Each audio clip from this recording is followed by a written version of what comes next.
There's a book called Man's Search for Meaning, and another one, Man's Search for Ultimate Meaning, both of these by Viktor Frankl.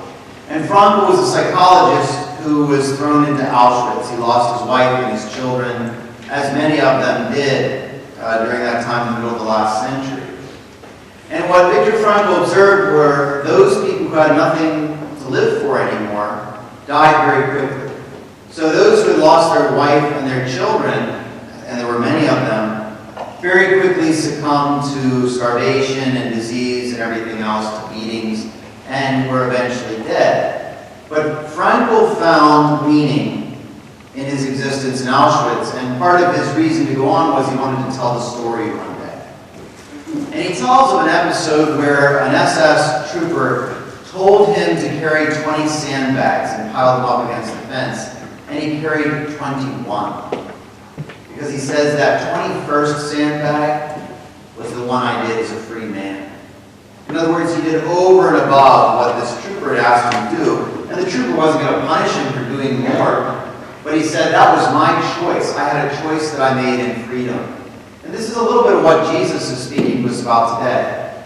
The law that he quotes at the beginning, an eye for an eye and tooth for tooth, was the Lex Procyon, which was eventually codified by Hammurabi more than 2,000 years before Christ. And actually that eye for an eye and a tooth for a tooth didn't last very long because they kind of thought we want justice. And if that guy was blind and you took out his eye and he takes out your perfectly good eye, that's not justice. So after a while they just started paying money in an effort to make amends for these things. They put a worth on all these things. But Jesus is contradicting that.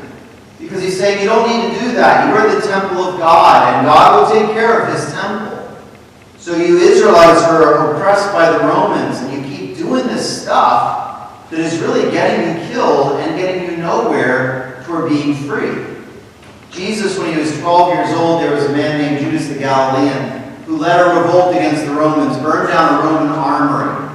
And as punishment for this, 2,000 men, women, and children were crucified and lined the streets of his town. Can you imagine if you looked up at a cross and you saw your neighbors and friends crucified at random? They were randomly chosen for the acts of one man and a rebellion where they can't possibly overcome the Romans. The Romans just have to keep sending legions in there and they would become extinct. So what Jesus is saying is, you do have to be smart. You don't have to be captive. It's like Frankl was saying, I may be a captive of the Germans, but there are things that I can do in freedom. And so he says, you have heard it said an eye for an eye. I tell you this. And he says, if they strike you on your cheek, turn and offer your other as well. So in the ancient world, symbolism was very important. What you did was just as important as what you said, action-wise. And the right hand was the hand of power. And, you know, most people then were right-handed because you were supposed to be right-handed. The nuns tried to do it to me in second grade, changed me over to right-handed. It didn't work. I'm still left-handed, just so you know. But it did help with ambidexterity, if that is a thing. At any rate, this is the hand of power. Jesus says, I will be at the right hand of the Father. James and John, their mother says, have one at your right, you know. And so if they strike you, and you were a slave, or you are less in a caste system than they are, they would backhand you, almost like shooing you away. So if a Roman were to strike an Israelite, they would backhand him. If he were striking an equal, so if there are two Roman generals and they're getting into a duel, and the one strikes the other, he would use the palm of his hand, out of respect, ironically. And that would show they're of equal rank. So this is what Jesus is saying.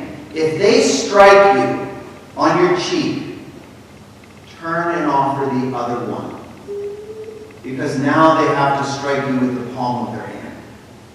Or they have to walk away. It's checkmate. If they walk away, it's an honor-shame society. They lose honor. If they strike you with the palm of their hand, then they've identified you as an equal. You can imagine being in that crowd, and some people either would have laughed to themselves, or they would have gone, oh, okay. In other words, it might hurt a little bit, but you've demanded something of them they wouldn't have given you otherwise. He goes on to say, if they take you to court for your tunic, give them your cloak as well. So most people had two pieces of clothing. They had the tunic, which was kind of like their undergarment, their underwear. And then they had the cloak that they wore over it. And that cloak would be their blanket at night. So essentially, Jesus is saying, if they're going to take the shirt off your back, also give them your cloak as well. And people are saying, well, that's crazy. I'd be naked. Yeah, exactly. You're naked, and you're walking through town naked, and the judge would say, my gosh, put clothes on. And they would give you your clothes back. In other words, it's smart. It's working smarter to do what they don't want you to do. If they push you for a mile, you go 2 miles. Because that second mile you did. You did it out of freedom. Even if you did it out of spite, you did it as a free man. This is what he's calling us to do. Because he's saying you have such resentment and anger toward these Romans, and you're going to be oppressed for a long time. What kind of life is that? At least try to be joyful. Joyful among yourselves. At least try not to hold a grudge, because it's just holding you down. So this Wednesday we begin Lent already, if you can believe that. And we do have masses here at Brook Chapel that day for Ash Wednesday. If you can't go here, you can go to the parish. I don't know if you thought about what you're going to give up for Lent this year, if you're going to do something extra or what. Usually there's some kind of practice that we enact during Lent that makes it different from the rest of the year. It's something that should hurt. It's something that should be a sacrifice. And I have 2 pieces of advice for you. The first piece is, whatever you're doing for Lent, don't tell anyone. Just don't tell anyone. Now, sometimes you might have to. If you gave up meat for Lent and you go to someone's house and they're having meat, they might think you don't like what they made or whatever. You might have to do that. But by not telling people, it becomes between us and God. You'll hear this gospel if you come on Ash Wednesday. Jesus is saying, don't be like scribes and Pharisees who blow a trumpet and say, here I am, this is the sacrifice I'm making. Or if they're fasting, they make their faces look dirty and haggard like they're fasting, so they get credit here.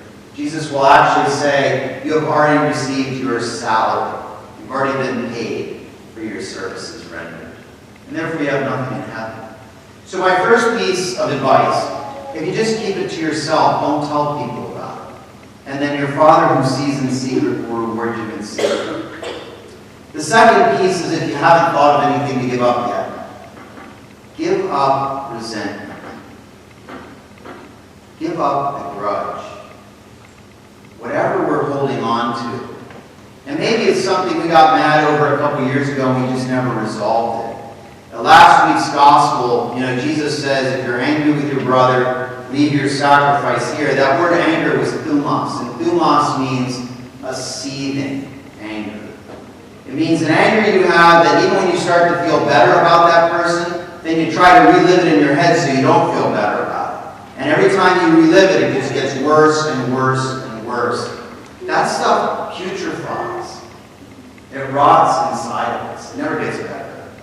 It's like the old adage where it says, you drink the poison and then you expect the other person to die. It never works. So if I could offer you a piece of advice, it would be to give up the resentment, or give up the jealousy, or give up the grudge, whatever those things are that we're holding in. It's the advice that Jesus is giving us today. He tells us to pray for our enemies and those who persecute us. And that sounds outlandish. But if you think about it, if we're praying for our enemies, it's like the hound of heaven will not let them go. The Holy Spirit will be after them. Jesus, loved his enemies. He never said anything against those Roman soldiers. And at his death, one of them was saying, surely this is the Son of God. When Jairus came up and asked for a miracle, the royal official's son, he didn't say, there's no way I'm giving you a miracle. He gave it to him. And he was a friend of the church. So this is a time when perhaps, we can embrace that. Now, please don't misunderstand when I say about turning your other cheek and letting someone hate you. That is no excuse for abuse at all.